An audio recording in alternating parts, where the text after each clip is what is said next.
Dalam aksinya, para jurnalis ini berorasi sambil membentangkan sejumlah spanduk bernada kekecewaan terhadap aksi brutal yang dilakukan aparat TNI AU terhadap 2 orang wartawan di Medan yang tengah melakukan liputan. Yoke, salah satu jurnalis, menyampaikan ini merupakan bentuk solidaritas jurnalis atas musibah yang terjadi pada rekan jurnalis di Medan, dan diharapkan kedepannya tidak ada lagi kekerasan yang menimpa jurnalis, serta pihaknya berharap agar profesi jurnalis lebih dihormati. Jadi ini bentuk aksi solidaritas kita kepada teman-teman kita yang kemarin terkena aksi kekerasan oleh oknum TNI.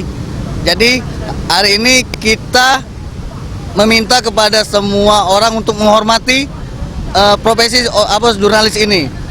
Jika tidak diinginkan, kita tidak akan mau terulang lagi terhadap teman-teman kita yang lain. Jadi tolong hormatin profesi kita sebagai jurnalis. Mega Dwi Handayani, Gusti Putu Sumertaya, Sriwijaya TV.